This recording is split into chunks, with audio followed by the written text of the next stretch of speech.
대한민국 보수가 가야 할 길에 대해서 생각해보는 시간, 이른바 더 보수 시간이 돌아왔습니다. 오늘은 한 분 나와 계십니다. 바른미래당 이준석 최고위원, 어서 오세요. 예, 안녕하십니까. 차명진 전 의원은 아마 달려오고 있겠죠? 오는데 길 막히더라고요, 보니까. 네. 네. 오늘 그러면 뭐 참석 안 하게 되면 이준석 위원 혼자 하죠, 뭐. 지금 상태 자유한국당 얘기하면 반칙일 것 같긴 한데. 자유한국당이 신나게 봅시다. 네. 오늘 그런데 미세먼지가 최악인 것 같아요. 오면서 어땠어요? 목 안 아팠습니까? 목이 아픈 정도가 아니라 이제 제가 여의도에 있다 지금 왔거든요. 근데 상암동 오는데 이렇게 앞이 안 보이는 날이 드물었다 이런 생각이 들고요. 근데 오늘은 이제 기상청에서 발표하기를 중국발이 맞다 이렇게 얘기했거든요. 아, 그래요? 네. 참 의외의 상황인데 하여튼간 우리 고등어 안 먹는 것도 중요하지만은 중국발 미세먼지 어떻게 할 것인가. 이것도 앞으로 외교적인 한 아젠다가 될 것 같거든요. 그러니까 뭐 우리 국내 요인은 우리가 어떻게 한다고 해도 그 중국 요인을 과연 우리가 어떻게 할 수 있을까. 이 고민은 정치권에서 좀 계속해서 화두가 될 것 같습니다. 그렇죠. 실제로 뭐 사실 할 말은 해야죠. 근데 사실 중국의 그 환경 비용을 부담하라고 하는 것은 실제로 중국의 경제적 비용을 부담하라고 하는 것인데 과연 우리 정부에서 그런 주장을 할 수 있을까? 또는 우리 정부와 무관하게 중국이 그런 주장을 받아들일까는 약간 어렵고 보통 이런 상황에서 이제 그 선진국들이 주도하는 이 환경 질서라는 것이 중국에 압박을 가할 수 있는 상태가 되면은 좀 그렇게 될 텐데 우리 국민들도 그래서 환경에 대한 경각심을 좀 키워야 될 것 같지 않나 이런 생각이 됩니다. 지난 지방선거에 서울시장 후보로 나왔었던 박원순 김문수 또 박영선 이런 후보들 있잖아요. 예비 후보까지 포함해서. 다들 미세먼지 정책이라고 발표를 했는데 과연 효과가 있을까 하는 갸우뚱거려요. 그게 결국은 중국발 요인은 우리가 어떻게 할 수 없는 그게 가장 큰 게 아니겠어요? 그렇죠. 실제로 이거는 과거에 오세훈 시장 때부터 흘러 들어갑니다. 그때는 이제 버스에서 나오는 경유 미세먼지가 주요 원인이다 그래가지고 지금 전 버스를 마지막 2대 남은 것까지 다 바꿔가지고 다 가스버스거든요. 그래도 이제 미세먼지 문제가 해결 안 된다는 거는 이건 이제 외부 요인을 들여다봐야 된다. 박근혜 정부 때도 사실 중국에 이렇게 대등한 외교를 하진 못했고 이 부분에 대해서 그러다 보니까 고등어 얘기 나오고 이러면서 희화화되지 않았습니까? 저는 이제는 좀 우리 국민 건강권이라는 그런 걸 무기로 하나 지렛대 삼아가지고 중국에 좀 이야기를 해야 되는 것이 아닌가라는 생각합니다. 이준석 의원이 민주당 표창원 손혜원 의원을 민주당 가짜뉴스 대책위원회 신고센터에 신고하겠다 이런 얘기를 했는데 사드 전파 문제 그런 걸로 전자파 문제 그런 걸로 얘기한 것 같은데 본질은 여기에 있는 게 아니고 지금 유튜브나 이런 걸 해서 가짜뉴스 단속하겠다고 하는 그 정부와 여당 방침에 대한 반발이죠. 그러니까 이동영 작가는 여기에 대해서 생각이 좀 있을 것 같아요. 왜냐하면 본인이 원래 개인 언론 비슷하게 했었고 그러다 보면은 사실 100% 확인된 것만 가지고 방송할 수 있겠느냐라고 했을 때는 합리적인 의혹 같은 건 제기할 수도 있다. 그런데 지금 보수 유튜브 이런 거 보면 사실 수준 낮은 것도 많죠. 그런데 이번에 민주당에서 104개의 유튜브 영상을 구글 코리아에 삭제해달라고 이제 했고 안 하면은 구글 코리아를 법적 처분을 할 수 있다는 협박성 발언까지 있었거든요. 그런데 그런 상황 속에서 내용들을 들여다보면은 제가 봤을 때는 합리적 의혹 정도 아니면 합리적 비판 정도에 해당하는 것들도 꽤 있습니다. 그런데 이제 언론에 보도될 때는 5.18 무슨 북한군 개입설 이런 거를 삭제하기로 했다 그러는데 사실 그런 거는 이제 말도 안 되는 영역이니까 삭제하라는 요청할 수 있겠지만은 그 외의 것들 예를 들어 정책적인 부분에 대해서 비판하는 것도 삭제 리스트에 있었던 것 같으니까요. 그런 부분은 좀 구분해야 되는 거고 이제 가짜 뉴스를 이낙연 총리께서 이제 구분 지을 때 어떻게 했냐면은 사실상 정부 시책을 지적하는 것인데 확실한 근거가 없는 것들이라고 했거든요.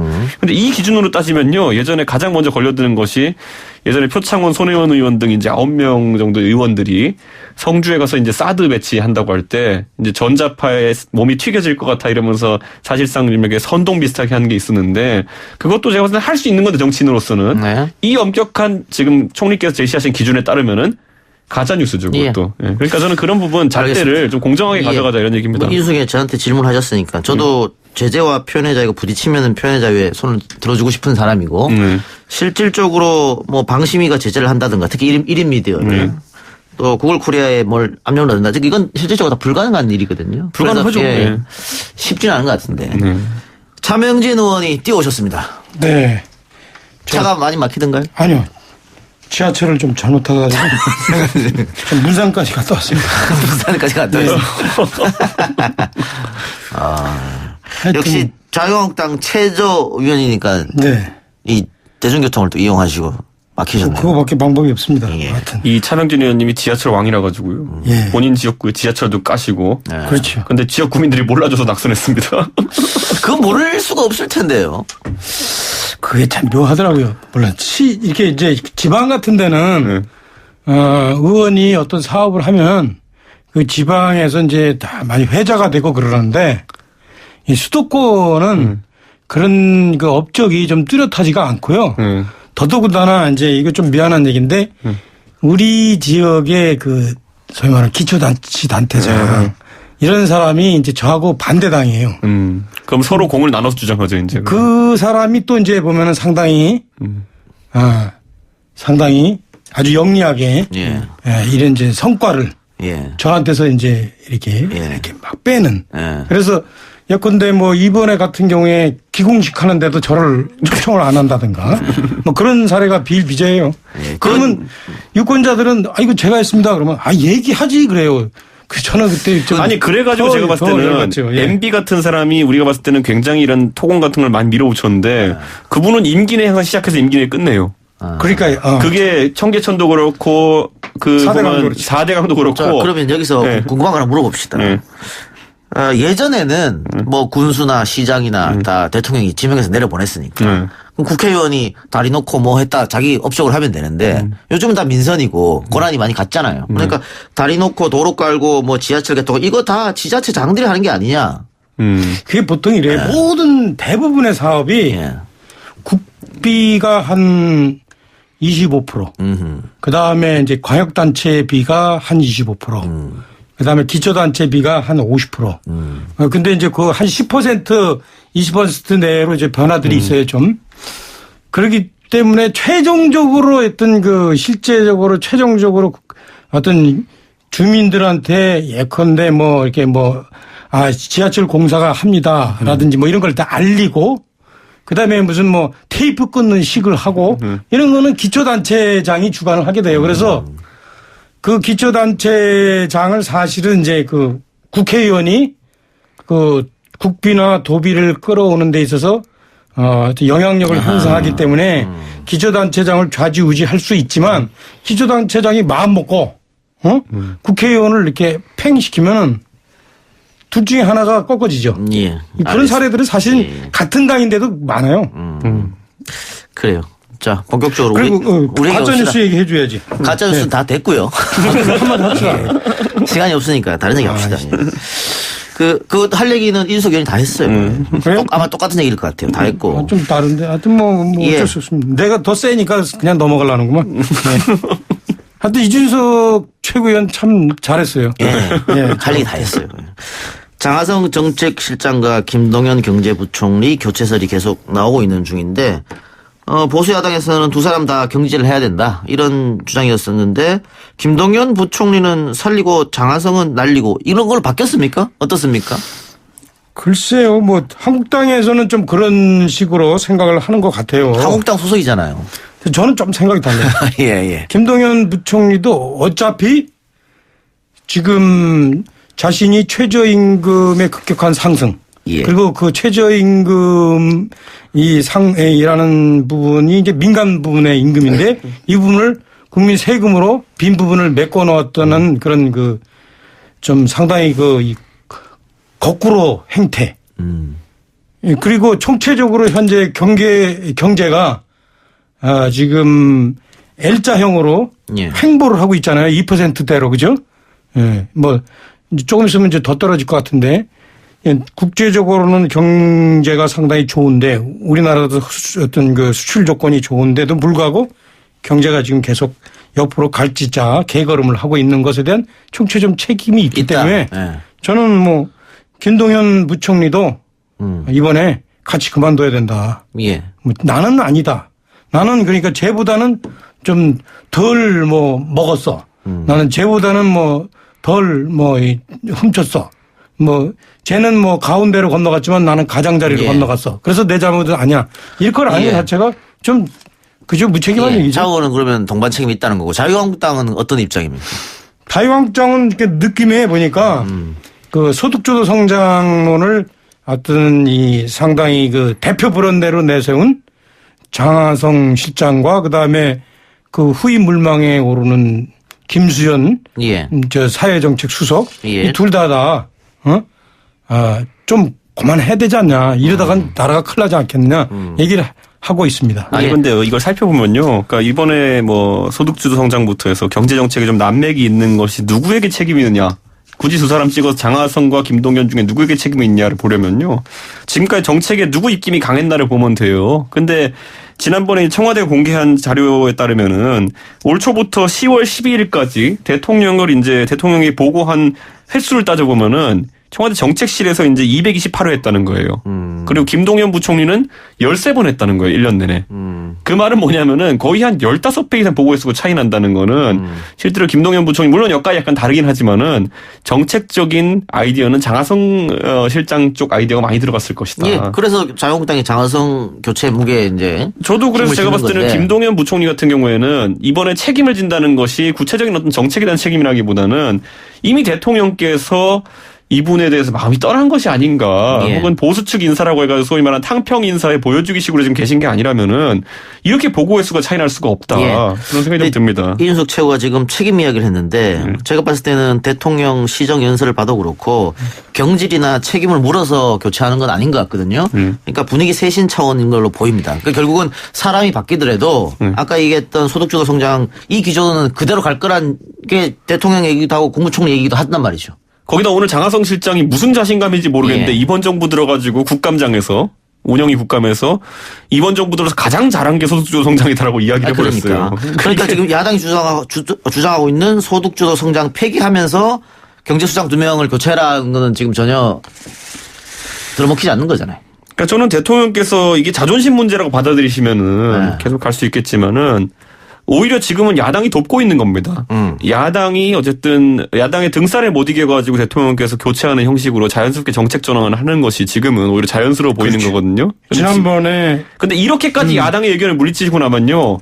더 외골수 얘기로 갈 수밖에 없습니다. 정책이. 그렇기 때문에 저는 이번에 대통령께서 다소간에 이제 뭐 자존심 문제를 받아들일 수도 있지만은 제가 정책 정원은 한 기회를 삼아라. 왜냐하면 이번에 여야정 정책 회의도 하시면서 그런 협치 물꼬를 텄으니까 야당한테 오는 야당 떡 하나 준다는 취지로 가시면은 오히려 국민들이 그걸 봤을 때 아, 대통령께서 좀 다른 통치 모델을 보여주시려는구나 하는 생각을 할 수도 있거든요. 청와대는 전혀 그런 생각이 아닌데 이준석 최고위원님 말이 맞으려면 소득주도 성장이 실패했다는 걸 인정하는 건데 지금 청와대는 이것만이 답이다라고 계속 얘기하고 있는데 그걸 받아들이겠어요? 근데 이제 제 생각에 장하성 실장 같은 경우 본인 학자로서 지금까지 꾸준히 주장해왔기 때문에 학자로의 자존심도 있는 거예요. 그러니까 실패한 정책 실장으로 끝나기는 본인의 커리어가 이제 좀 부담이 되는 것이고 그러다 보니까 거기다 학자적 견해로 계속 이야기하고 있는 겁니다. 근데 경제는 실전이고 국민들이 힘들어하고 있어요.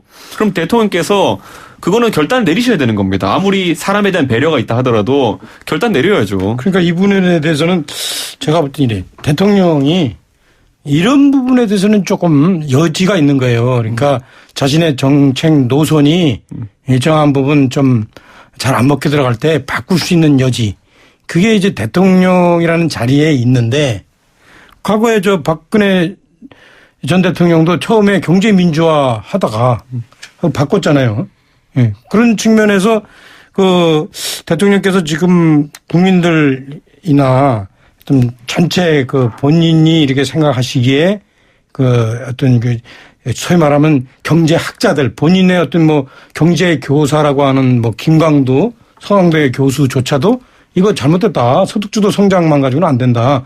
이런 얘기를 하고 있는 마당에 뭔 얘기를 청하고 좀 바꾸면 되는데 지금 미동영 앵커 말씀하시는 대로 시정연설을 보니까 안 바꿀 것 같아요. 이게 소득주도 성장보다 더 세게 나가는 것 같았는데 제가 볼 때는 그 포용적 성장론이라고 해가지고. 근데 포용이 경제정책의 단어에 나오는 것도 좀 신기하더라고요 보니까. 그게 이제 제가 그 이번에 공부해 보니까 소위 말하면 이제 이 90년대에 늦게 그 산업화된 나라 있죠. 그 나라가 되게 보면 처음에 공산주의였다가 아니면 아주 그 농경사회였다가 그 산업화된 나라가 보면은 이 발전이 상당히 불균형 발전을 해요. 그 대책으로 나온 게 이제 저희 포용적 성장론인데 이것도 보면은 되게 대책이 조야해가지고 빈부격차 내지는 뭐 저소득층 소득 늘리는 거 이런 정도 수준이거든요. 그러니까 되게 보면은 이제 세금으로 임금 올려주고 세금으로 임금 없으면 세금으로 무슨 뭐 수당 주고 하는 식으로 지금 하는데 이게 사실은 성공하지 못했어. 그러니까 내 얘기는 우리 같은 일정하게 선진국에 해당되는 것도 아니고 그리고 일정하게 이미 다 실패로 지금 판명 나고 있는 마당에 제가 볼 때는 왜 이 포용적 성장론을 들고 나올까? 왜 그런 줄 아세요? 내가 보면은 나는 거기에 이 포용적 성장론 주장하는 사람 알고 있거든. 이름을 대세요, 이름을. IMF에 파견대회 갔던 사람인데 그 사람이 그러니까 IMF가 주로 하는 일이 저거잖아요. 홍시성입니까? 예? 홍시성입니까? 아닙니다. IMF에 파견됐던 사람인데 이번에 새로 된 사람인데 네. 그 사람이 주로 했던 얘기가 뭐냐면 나하고 좀 잘 친하거든. 예. 주로 저개발국 있죠. 예. 저개발국의 경제 자문으로 갔던 사람이야. 그러니까 이분이 나한테도 그 포용적 성장론 옛날에 얘기했거든. 그러니까 이거를 대통령이 받으신 건데 난 시정연설도 이 사람이 쓴 것 같아. 그런데 이 정도로 청와대에 소위 말하면 내가 볼 때 경제적 기반, 경제학적 기반 이런 게 너무 부족한 것 같아. 예. 하나 짚고 가면 포용국가론 또 포용적 성장론은 문재인 대통령이 후보 시절에도 아젠다로 내놓은 겁니다. 갑자기 들고 온 건 아니고요. 자, 어쨌든 제가 아까 이준석 최고위원한테 드린 질문은 사람이 바뀌더라도 정책 기조는 안 바뀔 것이다. 이 말을 한번 여쭤본 거예요. 제가 기억나는 게 2달 전에 우리가 여기 앉아있을 때 제가 칭찬했던 게 뭐냐면요. 대통령께서 경제정책에 있어가지고 SOC에 대한 약간 고집적인 자세를 버리신 걸 굉장히 칭찬했거든요. 보면은. 그리고 그거 실제 정책화돼서 저는 되게 긍정적으로 봐요, 지금도. 근데. 생활 인프라? 저는 이거 여보시 그게 무슨 SOC야. 그러니까 저도 그런 반응이 도서관이 무슨 SOC야. 저도 그렇게 겠죠. 그러니까 SOC가 제대로 되려면은 뭔가 좀 더 이제 다른 성장에 기반이 되는 것들을 해야 된다고 했는데. 투표를 위한 SOC는 되겠다. 그런데 어쨌든 저는 지금까지 SOC 또는 건설자 들어가는 거 다 안 하겠다고 하셨던 거에 비해서는 전 낫다고 이제 보거든요. 저는 이번에 보면서 우리 아까 포용 성장 이런 거 얘기하면서 예. 이게 박근혜 정부 때 경제구와 뭐가 다른가? 경제민주화를 풀어서 제가 얘기하면요. 경제민주화 김종인 장관한테 이게 뭡니까? 제가 물어보면요. 항상 이렇게 답하셨어요. 경제 성장의 과실이 민주적인 과정을 통해 분배되는 것을 원한다. 이거 포용 성장이랑 뭐가 다릅니까? 예. 그리고 창조 경제가 뭡니까? 물어보면은 지금 혁신 성장이라는 것과 다른 게 없어요. 그러니까 결국에는 모르겠습니다. 이게 무엇을 의미하는지. 그러니까 양쪽이 다 중간으로 수렴했다고 할 수도 있겠지만은 어떻게 보면은 둘 다 약간 무대책이다 이런 생각이 드는 거거든요. 그것도 있고 경제는 일정하게 이미 2차 세계대전 이후에는 그러니까 소위 말하면 자본주의와 공산주의의 경쟁 이후에 공산주의가 망한 이후에는 경제는 있잖아요. 노선으로 안 되고요. 관리이죠. 관리. 그때 어떤 정책에 강조점을 두고 어떻게 속도를 취하는가. 그런데 이 정부는 하여튼 뭐 소득 정도 주도 성장론이니 포용 정책이니 이렇게 이름을 붙이건 간에 분명한 건 이거죠. 세금으로 임금을 대준다. 그죠? 세금으로 수당을 대준다. 이거죠. 예. 정리합시다. 지금 시간이 없어가지고 계속 그 얘기를 할 수 없으니까 두 분 말씀 알겠고요. 자, 지금 시간상 하나만 더 하고 마쳐야 될 것 같은데. 리얼미터가 오늘 아침에 대선 주자 선호도 조사 결과를 발표했습니다. 범진보 진영에서는 이낙연 총리가 1위 자리를 굳건히 지키고 있고 범보수 진영에서는 황교안 전 총리가 또 1위 자리를 굳건히 지키고 있고요. 2위권은 보면은 범진보를 보면은 이재명 지사가 5위에서 치고 올라와서 2위를 됐고 범보수는 오세훈 전 시장이 또 하위권에서 또 3위로 치고 올라왔습니다. 어떻게 이걸 바라봐야 될까요? 저는 사실 이재명 지사 같은 경우는 노출도가 이번에 좀 많아진 것.